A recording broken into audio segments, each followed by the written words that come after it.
Hoje eu vou contar para vocês a história do Parque Newton Pupp. O parque, hoje conhecido como Newton Pupp, era chamado de Chácara Floresta, de propriedade de Francisco Pinto de Azevedo, Portugal, que adquiriu essas terras vizinhas.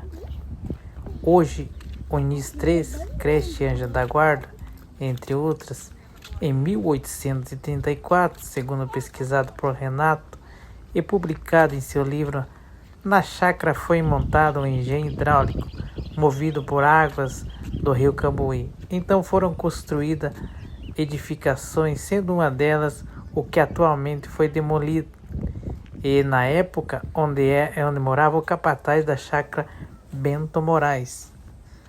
Essa chácara, conforme registro no livro de Renato, possuía muitos escravos, e nessas terras eram cultivados milho, feijão e batatas. Além de árvores frutíferas, havia a criação de cavalos, sendo que muitos eram para o transporte de erva mate. Francisco Pinto de Azevedo, Portugal, foi líder político em Campo Largo, chefe do Partido Conservador e vereador mais votado na primeira eleição para a Câmara.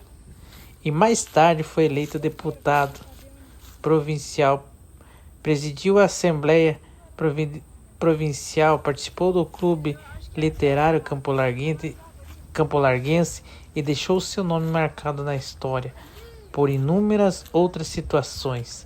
Tanto ele como os filhos que teve, toda a história pode ser lida no livro A Verdadeira História de Campo Largo. A Chácara Floresta ficou de herança para o seu filho James.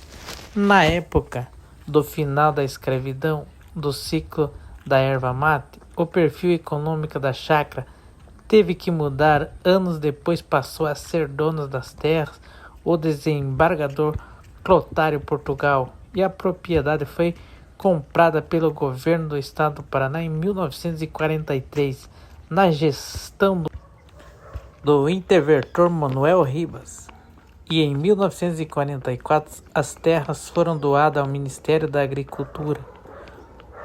Um ano seguinte, 1945, instalou-se definitivamente a área administrativa e de pesquisa de Campo Largo. Passou a se chamar Estação de Enologia. A casa em questão era local onde ficavam os funcionários. Anos depois, com a instalação da granja, a casa abrigou a primeira escola da granja. Recentemente moravam nelas o senhor Félix e Aloísio, que cuidavam dos materiais recicláveis do CIMI, que ali eram estocados.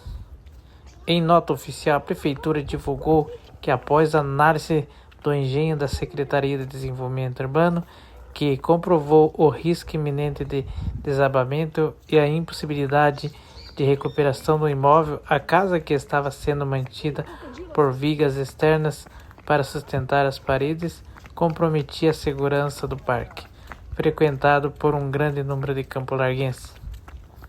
A situação detectada foi de abandono, com a falta de manutenção e de políticas públicas de conservação. Nos últimos anos, a estrutura da casa ficou completamente comprometida. A perícia técnico declarou que a casa estava escorada por mãos francesas e quais, se retiradas, implicariam em desabamento imediato. Essa é uma pequena história aí do Parque Newton Pupp, que já foi chamado pela população de A Granja. O pessoal falava: vamos lá na granja.